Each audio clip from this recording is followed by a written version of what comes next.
Welcome back to the channel, guys. Let's have a discussion.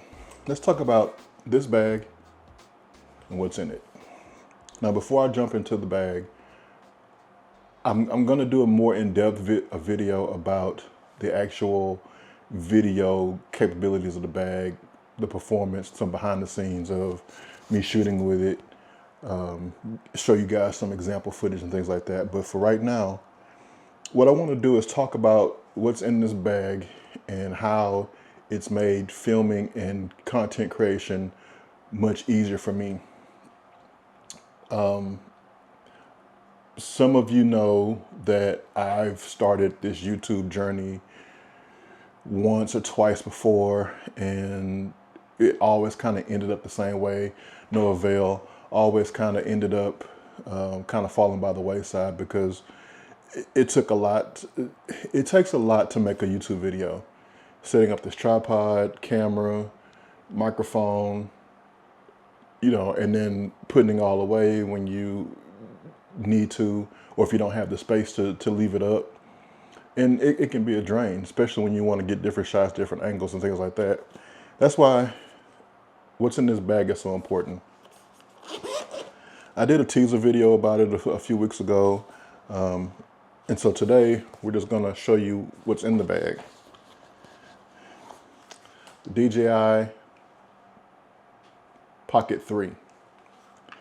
And I have the Creator Combo Pack, and in the Creator Kit, you have the DJI Osmo Pocket 3. There's that, there's the front, there's a screen. I know you can't really see it, but let me focus in on that, see if it'll focus. So there's a screen, and here we go, I'm waiting for it to cut off. So, and then in that kit, you also get the hard case, the protector case to put it in, like so. You also get, I don't know if you can see it in there. Here, let me sit that there, and let me take it out. You get the little wide angle lens, and it magnetically clicks in there, like that. And you have the mic too, which I'm wearing and I'm recording the audio from, just in case my Rode mic isn't picking up. I don't see anything on the screen, so just in case, I want to have a backup. And then get a little tripod, little DJI tripod there, and little guy. Nothing too big, but you know, it gets the job done. You also get an extender to go on the bottom of the DJI Pocket 3. And it has a 1/4 thread on the bottom. I don't know if you see that. Let me see if you can see that. There we go. 1/4 thread on the bottom. So you can actually screw that in, or so. And then you get another handle with another 1/4 thread in it, but this is actually a battery. So this is an external battery so you can have more film time. And of course, you get USB-C and nice bag that looks like a little travel kit. And there's actually space in the bag for you to put extra filters and things in. Let's see if I can get that in so you can see it. Now, what makes this camera so much easier to vlog with is the fact that it literally and figuratively is a pocket camera.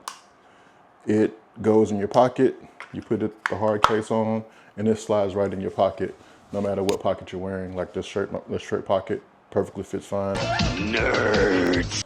Goes in my pants pocket, my jacket pocket, whatever. And the one thing I like about it is everything fits in this, everything that it comes with fits in this, right? But the problem is all that gear fits in here perfectly. It's nice and snug. When you put it all back in there, the camera fits fine by itself. When you put the hard case on there in the bag, it gets quite snug, but not snug enough to do damage to the camera, right? The problem with that comes in when you start buying other accessories, right? So these are more filters. That's an extender to wear it like a shoulder mount on your backpack. So all you gotta do is cut it on. I needed that for me to be able to film behind the scenes when I'm just walking around or if I'm shooting. This, I just cut it on, and like those old commercials before, you just set it and forget it, and you go from there. I'll show you what that looks like in a second. I also purchased a black mist filter from K&F, and I also purchased an ND filter, a variable ND filter from K&F. This is a ND2 to a 32, and I don't know if you can see if it focuses in. Yeah, so I like K&F's packaging. So one thing I didn't realize when I bought these, and I know we're talking about the camera or whatever, but I just kind of want to give you guys a broad overview of what to expect purchasing the camera. When you buy the DJI filters, if you don't buy the creator's kit, the DJI filters actually have little, it's a raised lip on it. So let me see if we can focus on that. There's a raised lip on it so you can actually grab it off of the camera lens. So for instance, let's cut it on, and there's the camera lens, right? And it's magnetic. So all you do is just click it on, right? And so you can easily see that it's actually, is it focused? Yeah. Trying to get it focused so you can see. Okay, so you can see it's actually raised from the camera lens. So all you gotta do is just grab it and pull it off, right? Well, this black mist filter from K&F, it does the job just fine. But the problem with that is that there's no raised lip on it. So it's hard to grab off of the lens. There is a small indentation in there, but if you have big giant ham fingers like I do, then it's hard to get a grip on it. So you get scared to snatch it and scratch your lens, right? Now, the ND filter is actually built a little different, and the ND filter actually does have a raised edge on it. So I had no problems taking it on and off of the camera. It is thinner, but it has a lip on it so you can grab it and go for it. The one thing I do like about the K&F one thing I like about the K&F filters versus the filters from DJI is that these, you can actually stack them. Now, I will say that I only have one actual DJI filter, and I'm not sure if you can stack the other ones. I haven't been able to stack that filter on with these at all because it kind of, it's almost like reverse polarity. So they'll stick, but it's off to the side. So it's not a flush thing. But these two are actually together right now. And so you can stack those. So when I have my black mist filter on, I can actually have on my ND filter, and everything works out just fine. And like I said, the ND filter is variable. So it's dark now. Let's see if I can focus in on it. So you can see it's dark now. Maybe that'll help to. And it lightened. And then darken, light, dark. And I went with a variable ND filter, so I wouldn't have to keep taking filters on and off in different light scenarios. It's just easier to deal with. Now, like I said, once you start buying other accessories for the camera, this bag quickly turns small, and there's no room for it. I mean, just for instance, the bag by itself, if I was to put in, this is the extender that for it. You can actually use GoPro mounts for it and just stick it up there. And there's a cold shoe for the DJI mic, or if you have an external light or whatever. But once you put that in there, you don't have room for the camera anymore. So what do you do with that? You want to keep everything nice and compact. That's the reason to buying the camera, is that it's compact and nice and you can take it everywhere. So right now I'm actually experimenting with a few bags. I have both the large and the small tech pouches from Wandered. So I'm going to kind of play with those and see which one works better, because I don't want the camera sliding around. I don't want something to slide and wedge itself between the lens and the camera body. And I also have a bigger bag from ProMaster, but I don't know if I'm going to use it because it's a little too big to be carrying around just for that camera and accessories. Now, if I have a ton of accessories, maybe so.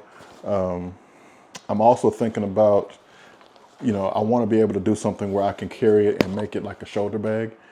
So that's kind of where the Wandered versions come in, because you have the straps. You can actually, maybe connect some Peak Design straps to it or something like that. Speaking of Peak Design straps, there is a lanyard that comes with the DJI, right? I needed something that was a little bit more sturdy for me to make me feel a little better. So I attached a Peak Design anchor to it, and I used my Peak Design cuff along with this anchor just to have a backup system. I've seen these a few times snap on people, not from DJI, but from other brands for over the years. The other thing I will say, and it's more of kind of a funny thing that happened. I was somewhere getting ready to cover an event, and there happened to be an officer there. And I had the tripod and this, but the way I had it was like this, and all he saw was me doing this.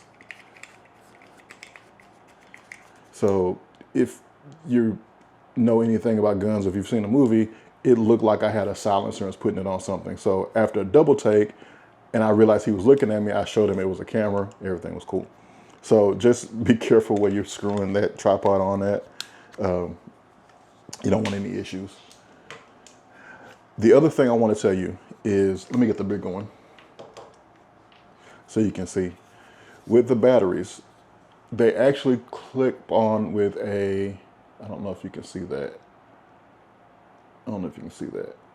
But there's a system where you push the button and the latches move, and they just kind of plug in like that. Now, if you notice, there was only one click. The other side didn't click. Be very careful that you make sure that both sides are attached, because what could happen is you get one side collapse and this will actually come off. See how it wiggled? And there's your camera gone. Don't want that. With the battery on there, it makes, if you got big hands, it makes it much more manageable. But I found that even with just the normal attachment, 2 clicks, even with the normal attachment and the tripod, it's perfectly fine. Now, one thing I will say is this tripod is short. So if you want something with a little bit more height, you can get actually a regular tripod like what I'm using now, or something that I have already is this Manfrotto tripod, the mini tripod. I mean, I think I paid like 20 bucks for this thing some years back, and that screws on, and it's a little bit more of a stable base, and because you can kind of tilt it and angle it however you want, you can probably get some different shots, however you want it, but it gives you a little bit more reach than their tripod. But again, it's all about minimalism and keeping things simple so you can carry it and shoot with it. Which I have to say is, despite all the stats, all the things that this camera does, and all the benefits that it has, the number one benefit is the fact of how easy it is to get out and start shooting the minute you feel like you want to start shooting. I mean, you cut this thing on and it's on and ready to go, just with that flick of the screen. And all you gotta do is hit record and you're good to go. I mean, it's hard to make it any simpler than that. If that's not simple enough for you, then I don't know what to tell you. It's made my life a lot easier as someone who is attempting to do this content creation a lot more. It's actually making me pay attention to what I'm recording, how I'm recording it, And just being able to have another avenue to show you, or even to go back and look on it myself to see what's what. The more you can put together, the better it is to tell the story. The more information you have, the better the story. And that's just another avenue for me to tell my story through photographs. And so to have video accompanying my photographs, or like this DJI mic, to record ambient sound when I'm out and about, that just adds to my photos. And that's all I want, is to tell a good story. Now, I will also say that having this mic, you can actually record directly to the mic without having the camera on. So the camera's not even on, so the mic is on. I'm actually recording through my Sony right now. So I'm going to sync this audio up. I know there's a way to Bluetooth, blah, blah, blah, blah, blah. I'm not that serious. All I have to do is just upload the audio, upload the video, sync them together, call it a day. So, if you want to be that technical and jump in all of that, which I probably will at some point because I am a camera nerd, so I will jump in there and try to figure out how to connect the two. But as of right now, this works perfectly fine for me. So again, putting the audio with the DJI, the minute you cut the camera on and this is on, they connect instantly. So there's no delay or anything like that. And this is the DJI Mic 2. The Mic 1, you actually have to go in and pair. But this one works perfectly fine. Eventually, I want to get the second mic so I can do interviews or whatever with the DJI. But as of right now, I'm fine with what I got. Plus, the audio from that, the speaker system and the microphone in that is actually pretty great. I haven't had an issue. I don't think out of any of the videos I've used so far, I've actually used the audio from the mic. Like, all the audio has been coming directly from the actual DJI. So that tells you how great it is. I think the only video I've used this mic on was my first video. No, I didn't do it then either. Oh, I know what I did it on. I did it on a TikTok video when I was talking about the DJI. Anyway, so, again, if you're looking for something that's going to make recording video much easier for you, and if you're attempting to do like I'm doing and, try to make YouTube work for a third time is the charm. This is an absolute tool that you would need to do that. This makes life so much easier than having to photograph, stop, take video, miss a shot possibly, and you can't do that, especially in my line of work. You don't want to miss a shot, but you also want to make sure the story is being told properly. And so this has been a great tool for me. I've seen a few people have it set up where it's on their hot shoe of their camera. I'm not about to do that and have my hot shoe rip off. And I'm not a huge fan of having big cages and things like that. It's unnecessary for me. So I just clipped the thing onto my, I clipped the extender. Well, I just bought the extender, so I've used it once. And I clipped it to my credentials, and it worked perfectly fine. I had it on a Peak Design capture clip with the tripod mount, just stuck it in there, and I could just take it off when I wasn't using it, so it'd be safe and not just be banging around if I'm not using it. So there's many ways to, there's another mount I want to get as a magnetic mount. I have a GoPro magnetic mount, so I'm going to attempt to see if that will hold it. It should. I don't know. We'll see. And there's a few things that I want to test out and play with before I'm doing an in-depth video about the actual video quality and show you guys the ins and outs of the actual camera. One thing which is I want to play more with the app. The app seems very robust as far as controlling the camera and getting the images off of it and being able to kind of be, I don't want to say two places at once, but it's almost like that. You can set it somewhere and use your camera, use your phone to record, and even from what I've seen, move the camera, adjust the gimbal left and right, up and down, however you need to do it. So I want to be able to do that, and I just really want to, and just you can go on YouTube, type in that, and just find all the schematics that you need.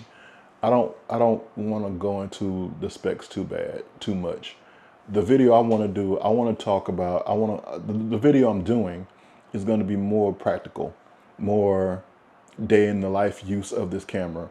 You know, what's the average person going to use this camera for? That's what interests me. Yeah, the specs are nice. You know, I'm not going to bore you with a bunch of numbers and things like that. So I'm planning to go out and get some content done with that, and along with another video that I have them in a folder ready to go. I just need to get some content to go behind them. But if you're looking for a camera that you can just put in your pocket and take with you, that's a great camera. I've even found myself lately putting that in my camera bag, in my pocket, along with my phone. So if I want stills, I have my phone. And I mean, not to mention the stills on that, they're not bad.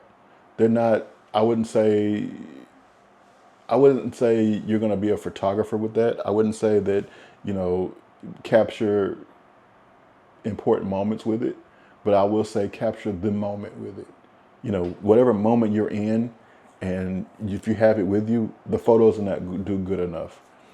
Plus it has a panorama in it, and you can do the motion panorama, some other things. We'll get into all of that the next video I do about it. But as a all-in-one camera, it's pretty damn good. I'm having issues finding things that I don't like about it. Probably the only thing that concerns me is that it's not weather sealed. That bothers me some, but I mean, you just have to be careful with it. And I mean, I wouldn't take my normal gear in torrential downpour, so I'm not taking that in a torrential downpour. So yeah. I think the main concern about not being weather sealed is dust. I'm concerned about dust a little bit, or sand. You know, if I decide to take a trip down to Galveston and I want to film something, I have to be mindful of the sand getting in it. You don't want that to happen. But on that same note, I've gone on Amazon and I've seen waterproof cases for it. So as with anything, there's a workaround. So I'm going to do a little bit more research on that front, because, you know, that would make this camera, and I understand why it's not waterproof. You know, you have to have somewhere for it to have the cool, and you have to have movable parts so the gimbal move. I understand it. But if this camera was waterproof, and not just weather sealed, but waterproof like a GoPro is, I'd be hard pressed to use a GoPro. I mean, honestly, the only reason I still have my GoPro is because of the weather sealing and the waterproofing, and, you know, it's a lot more rugged. I can drop it. I mean, you know, I'm not planning to drop it, but if it drops, I'm not worried about it. So that's probably only knock I have against this DJI Osmo. Other than that, I think it's a great camera, and I feel like if you're looking for something to create content with, or if you're looking to start a YouTube, a blog, or vlog, or do social media content, I think it's perfect for that. You know, if you want to record regular video, there's that. If you want to vlog, you just turn it and hit continue, and now you're shooting a vlog in 3K. You know, I've seen people complain about, well, it's not 4K. Yeah, it's 3K. It's not 1080p. It's not 720. It's not, you know, analog. Like, it's 3K is still great for social media. We get to a point, I feel like, that we get things so advanced and so great that we expect everything to be the most, and it doesn't have to be. I mean, for social media, 3K is more than enough video quality. And then if you must just have 4K and you're recording, turn the camera sideways. There you go. Now there's your 4K. I just, first world problems, you know? There's things that need to be complained about, and there's some things that just work around it. I think DJI made a great product. Do I think it's perfect? No. I haven't found a perfect product. You know, I'm not perfect. So for me to expect a perfect product and I'm not perfect, that's ridiculous. Do I expect a great product? Yes. Is that a great product? Yes. And, you know, I think bang for your buck is just probably one of the best cameras out there right now for content creation, video capturing, anything like that. You know, unless you're making movies, then yeah, this would probably be something that you would just consider a knock around, just something to carry with you. But I mean, the quality in it is perfectly fine, and I haven't had any issues for what I do. I'm not out to make blockbusters. I'm just out to record what I do and hopefully share what's up here with you guys and call it a day. That's all I need, you know. So it shoots 4K. I'm fine with that. It shoots 3K. I'm fine with that. With that being said, I'm gonna end the video now, but just like and subscribe. Leave a comment down below if there's something you want me to cover, if there's something you want me to talk about, something you want me to discuss. I have a list of things that I am jotting down that I plan on talking about. I initially said that I was planning to remaster some of my old videos from my old channels, but I don't think I'm going to do that. I think that I'm going to just keep moving forward. I went back and looked at some of those old videos, and either the camera that I was talking about is super old and unnecessary, or it's just the video isn't relevant anymore. You know, it's still on the fence. You know, if it's a rainy day and I can't think of something to film, then that's what I'll do. But at this point, man, there's so much stuff to film and talk about and do, and I don't know. I don't see me needing to go back and put those old videos up. And and that brings me to one more point. This Pocket makes it fun. It makes it fun to do this. It's not a hassle. I don't have to pull up a tripod. I don't have to push things to the side to make room. I don't have to reorganize a room to shoot. All I gotta do is pull this thing out, pop a filter on it so I can make it wide angle or whatever, and call it a day. That's it. It makes it fun to do. And when it's something fun to do, you don't mind doing it. It's not a chore. So now, truly, I'm gonna end this video. Thank you guys. Please like and subscribe. Let's get this 1,000 going. Let's get me to 1,000. I'm trying. But thank you guys. Have a good one, and we'll see you next time.